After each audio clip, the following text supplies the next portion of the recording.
Norwegians. On September 24, 2024, the Norwegian police arrested Dr. Cho Ayaba, the respected leader of the Ambazonia Governing Council, while he was residing in Oslo. His arrest sent shockwaves through the Ambazonia liberation movement and international human rights communities. Dr. Ayaba, a prominent voice advocating for southern Cameroon's independence, has been living in exile in Norway as a political refugee. Background of Dr. Cho Ayaba and Ambazonia liberation. For over a decade, Ambazonia has been engaged in a war of independence against the Cameroon regime, fighting to reclaim their freedom and self-determination. Dr. Cho Ayaba has been at the forefront of this struggle, both politically and diplomatically.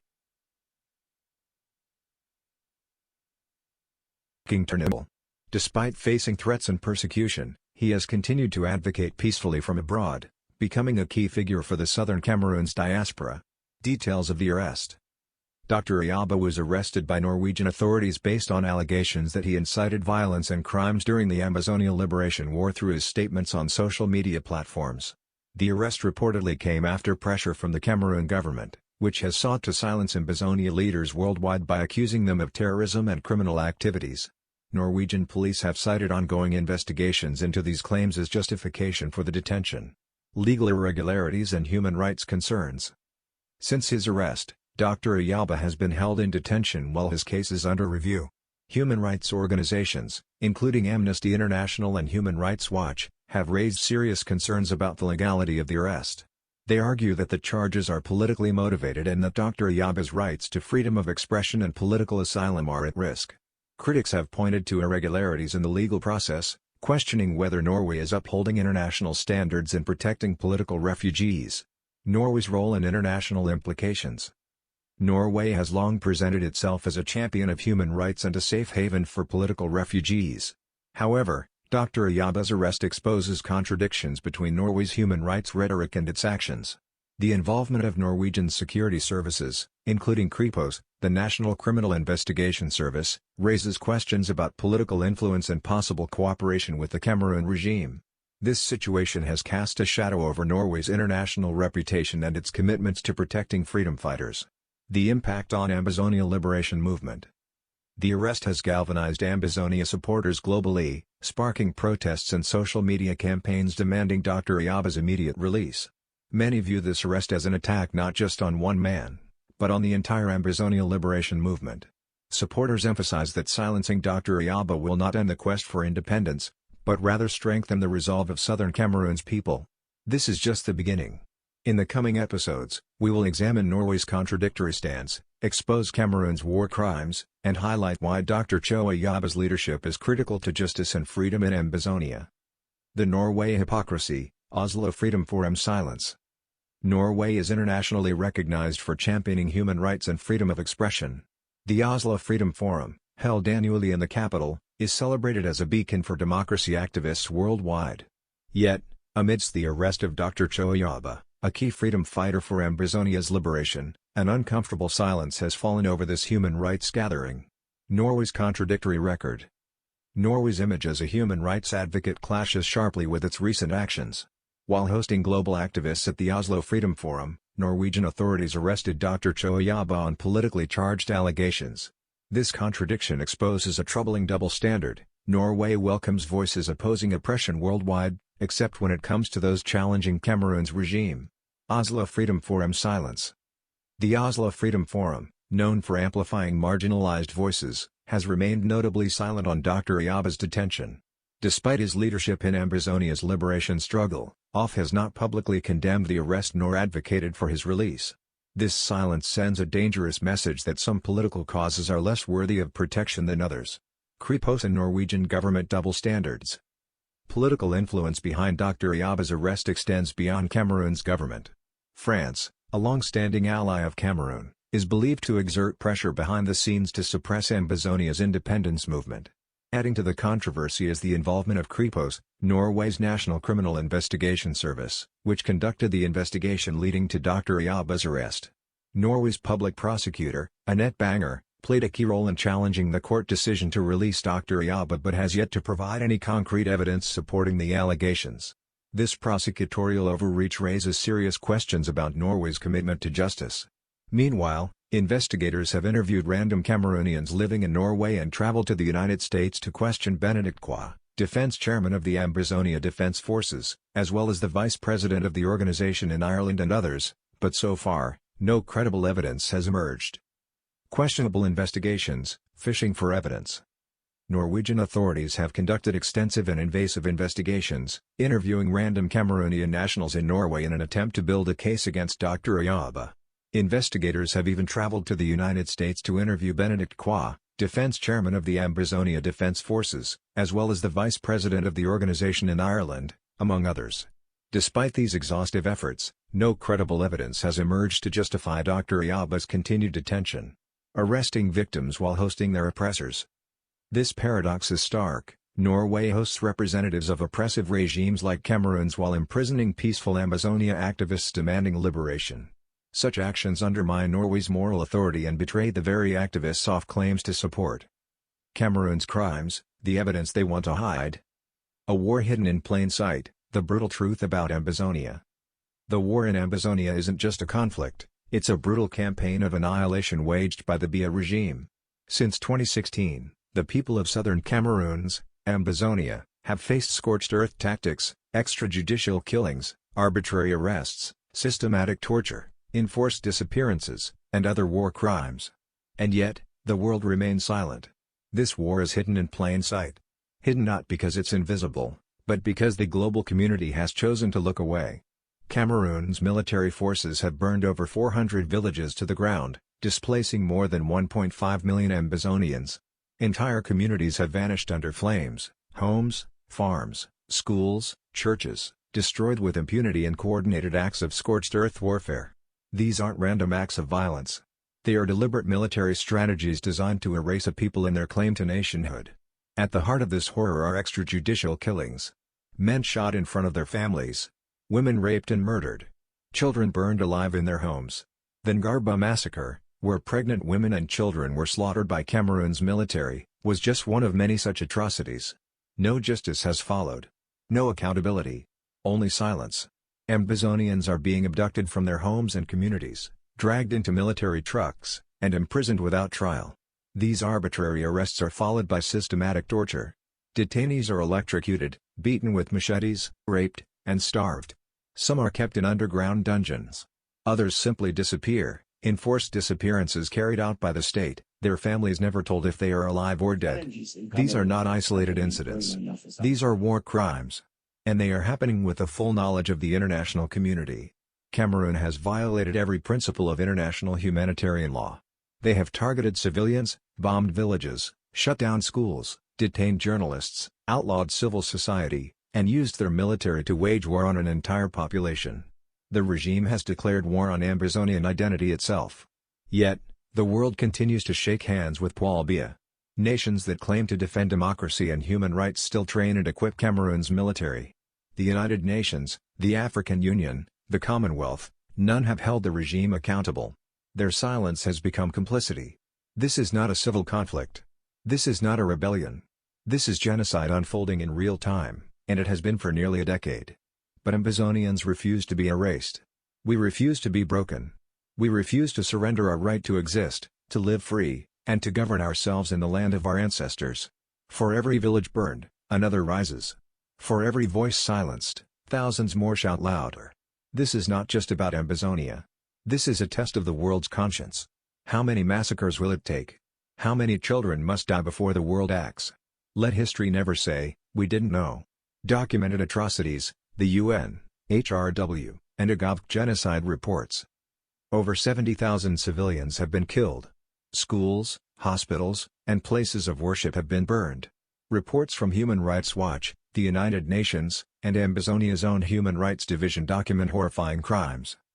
The Ngarba massacre, over 21 civilians, including women and children, burned alive by Cameroon's military. Kumba school massacre, armed men stormed a classroom and murdered 7 children. Biya and Bamenda killings, daily extrajudicial killings by Cameroon's Rapid Intervention Battalion, BIR arrests without warrant, torture chambers like set in Konangi prison, and the use of sexual violence as a weapon of war have become the norm. Targeted elimination of activists and leaders. The war in Ambazonia isn't just a conflict. It's a brutal campaign of annihilation waged by the Biya regime. Since 2016, the people of southern Cameroon, also known as Ambazonia, have faced scorched earth tactics, extrajudicial killings, arbitrary arrests, systematic torture, enforced disappearances, and other war crimes. Yet the world remains silent. In Ambazonia, being a voice for peace, justice, or truth is a crime punishable by disappearance, torture, or death. From peaceful protesters to political activists, from journalists to human rights defenders, Cameroon's regime has launched a systematic campaign to eliminate anyone who dares to resist its brutality or expose its crimes. The list of names reads like a national wound, each one, a story of courage. Silenced by tyranny. Cho Ayaba, the voice behind the now famous Coffin Revolution, remains imprisoned to this day. His crime? Protesting against injustice using nothing but words, courage, and a loudspeaker. Honorable Cho Ayaba, a sitting member of parliament, was forced into hiding after calling out Cameroon's oppression on the floor of parliament. His microphone was cut. His life threatened. For speaking the truth, he became a fugitive. Terence, a respected educator and activist, was abducted, tortured, and arbitrarily detained for daring to advocate for peaceful resistance and education rights. The Calabar Nine, arrested in Nigeria and illegally extradited to Cameroon in violation of international law, remain detained without fair trial, stripped of basic legal rights and consular access.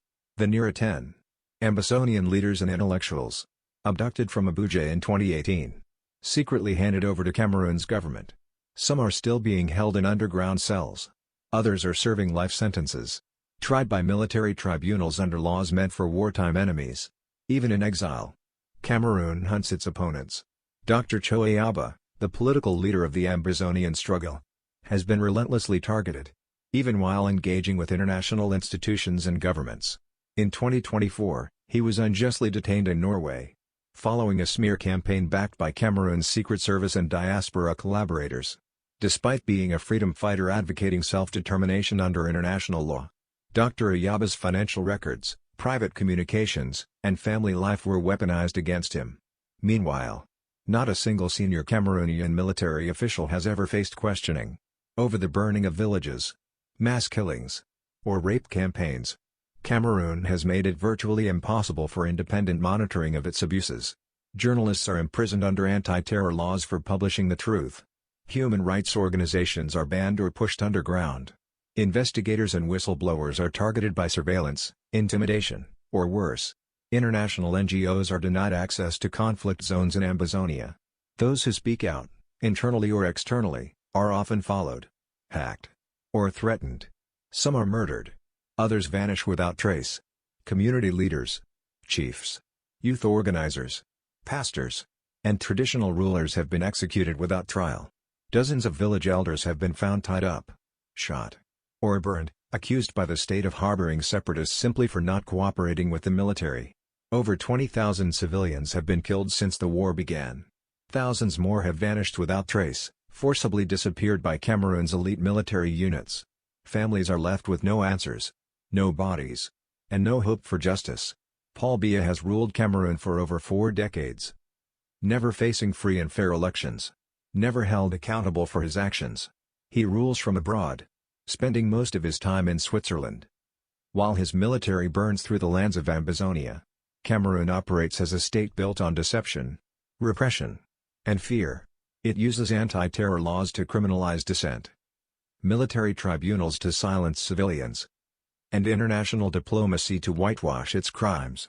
Meanwhile, the world shakes hands with its diplomats at the United Nations, trains its soldiers through AFRICOM, and provides humanitarian aid that never reaches the people. If Cameroon were held to the same standards as any Western nation, its leadership would be under war crimes investigations. Instead, they are rewarded with weapons, trade deals, and diplomatic immunity. It is time the world sees Cameroon for what it is: a repressive state, guilty of systemic war crimes and genocide in Ambazonia. Let the world never say, "We didn't know." Because now, you do. Biya's military as a tool of genocide. Biya's military is not a peacekeeping force. It is a machine of terror, a tool of genocide. At the heart of Cameroon's war on Ambazonia is a brutal, elite force, Known as the Biya, the Rapid Intervention Battalion. These soldiers are not trained to protect civilians. They are trained to crush them. Paul Biya's elite forces, the Biya, are responsible for some of the worst atrocities in modern African history. They have burned villages to ash, executed women and children, raped pregnant mothers, and turned entire communities into ghost towns. Their operations in Ambazonia are not accidental. They are deliberate. They are designed for one purpose: eradication. The Biya operates with foreign training and foreign support. France provides them weapons. Israel trains them in tactics. America turns a blind eye. With this backing, the Biya has become a force of ethnic cleansing.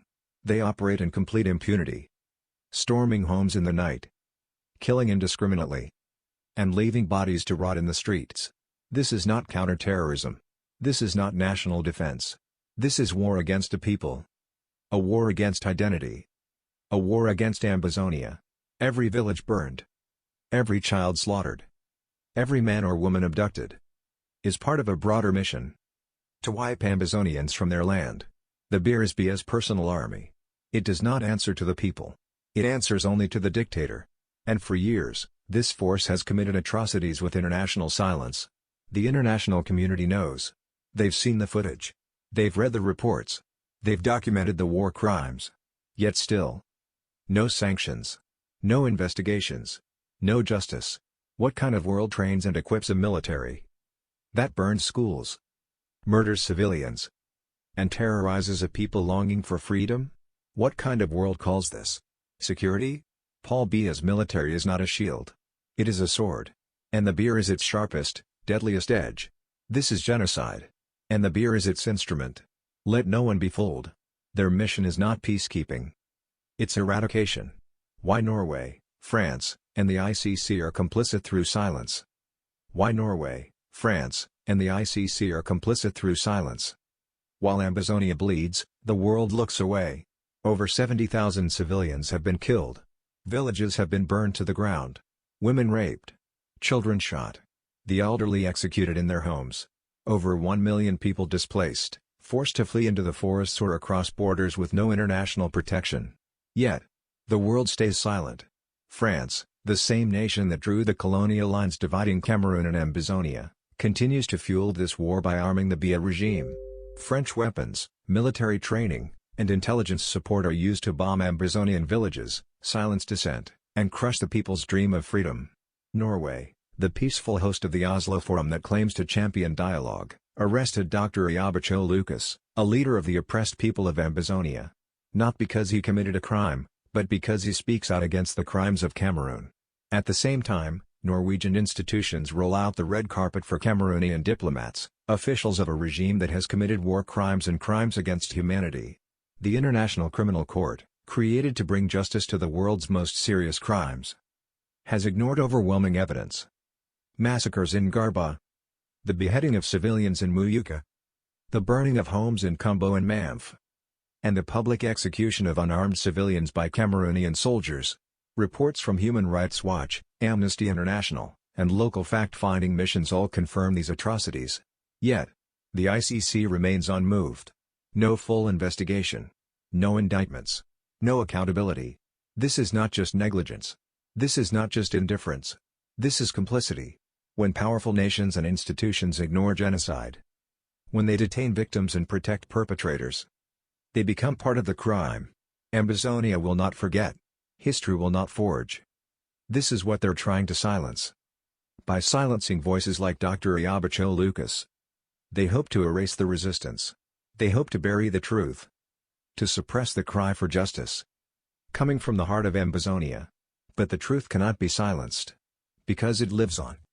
It lives on in every mother who lost her child to a Cameroonian bullet. It lives on in every village turned to ashes by soldiers sent by the Biya regime. It lives on in every young girl violated. Every father disappeared. Every refugee forced to sleep under trees in a foreign land. They fear Dr. Ayaba not because of violence, but because he speaks the truth that exposes their lies. Because he dares to say what others whisper in fear. That Ambazonia is not part of Cameroun. And that the people have the right to live free from oppression. What they are trying to silence is not a man. It is a movement. A dream. A people who refuse to die in silence. The evidence of Cameroon's crimes cannot be erased. It is written in mass graves, etched into the walls of burned schools and churches, recorded in testimonies, in videos, in the pain of an entire nation screaming to be heard. You can arrest the messenger, but the message lives on. You can lock up the leader, but the spirit of a free Ambazonia grows stronger with every injustice.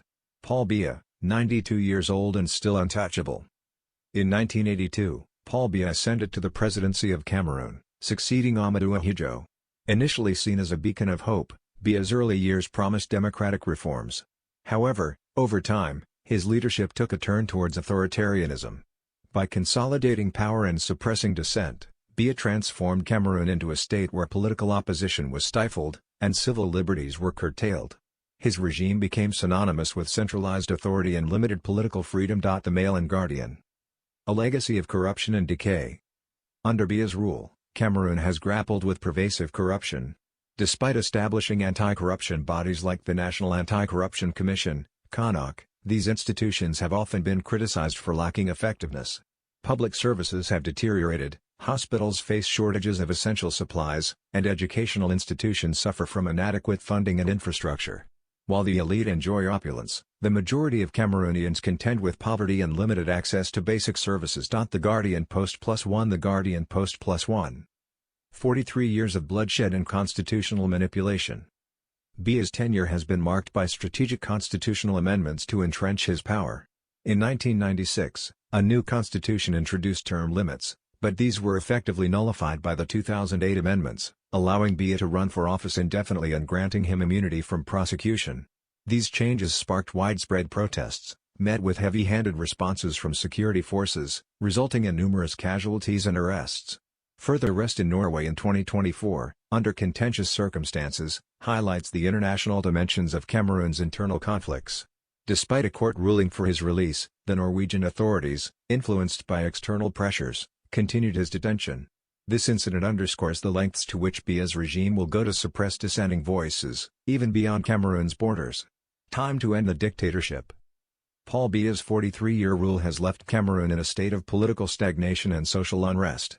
The international community's tolerance of his regime has contributed to the perpetuation of authoritarianism in the region. It's imperative for global actors to reassess their stance and support democratic movements within Cameroon. The path to justice and reform begins with collective action against entrenched dictatorship. A dictator's time always ends. But justice begins when we act. Why Dr. Ayaba matters, a global call for justice. More than a leader, a symbol of resistance. Dr. Cho Ayaba is not just a political leader. He is the embodiment of resistance, the voice of a forgotten people. From exile, he has built political and diplomatic institutions for Ambazonia. He has spoken before the United Nations, European Parliament, and African civil society networks. When Cameroon declared war on Ambazonia in 2017, Dr. Ayaba responded, not with vengeance, but with vision, calling for self-determination and peaceful resistance. His advocacy reached the diaspora across Europe, America, and Africa. He unified a scattered people, challenged a colonial narrative, and stood firm even when others faltered. In him, the Ambazonian struggle found not only a leader, but a symbol of hope. Norway's shame, silencing the victim, shielding the oppressor. In 2024, the Norwegian police arrested Dr. Ayaba while he was attending a private matter in Oslo. Despite a clear court ruling ordering his release, public prosecutor Annette Banger appealed the decision, without evidence, raising serious concerns about political interference. Meanwhile, Norway, home of the Oslo Forum, a global peace mediation platform, welcomes Cameroonian officials. The very agents of war and repression. Kripos, the Norwegian police security service, secretly interviewed Cameroonians in Norway. They even traveled to Ireland and the United States to interrogate members of the Ambazonia Governing Council, including Secretary Benedict Kwa, hoping to dig up dirt where none existed. But no evidence of wrongdoing was ever found. The real threat, truth and leadership. What truly frightens Cameroon is not armed resistance. It is the truth. Dr. Ayaba is feared because he speaks the truth unapologetically. He is not a warlord, he is a leader who organizes, who empowers, and who dares to defy colonial boundaries. He has confronted French neocolonialism and Biya's dictatorship. He has called out African leaders who choose silence over justice. He reminds the world that Ambazonia is not begging, it is demanding its legal and moral right to self-determination. And that makes him dangerous to tyrants. A call to the world. If human rights are more than empty words, then why is Dr. Ayaba being targeted? While Paul Biya, Africa's oldest dictator, is embraced by the West? Why is the ICC silent on war crimes in Ambazonia? Why is Norway jailing the victim while shielding the regime that burns villages, kills journalists, and bombs school children? We demand answers. We call on the African Union to reject outdated colonial borders and support the right to self-determination. We call on the United Nations and International Criminal Court to launch immediate investigations into crimes committed by the Biya regime. We call on Norway to honor its human rights commitments, not just on paper, but in practice. To the world, you cannot claim to stand for justice while remaining silent as a people are silenced. Ambazonia will rise. Not through war, but through truth. And those who silence truth are on the wrong side of history.